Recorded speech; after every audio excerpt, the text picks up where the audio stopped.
High বন্ধুরা, কেমন আছো? আশা করি ভালোই আছো। আমি সর্বাণী আবার নিয়ে এসেছি একটা নতুন ব্লগ। দেখো, আমাদের শশা লাগানো হবে, তার বাড়ির ভাটি তোলা হচ্ছে। কিছু শ্রমিক লেগেছে কাজ করার জন্য। আমি সেখানেই আছি, কাজ হচ্ছে এখন। আমি এই শশা বাড়ির উপর রোজ একটি করে ভিডিও দেবো, লাগানো থেকে কেমনভাবে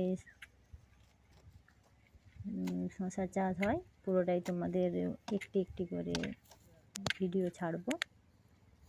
আমার পাশে দেখো, সবাই সাপোর্ট করো। আসছি আবার নতুন ব্লগ নিয়ে।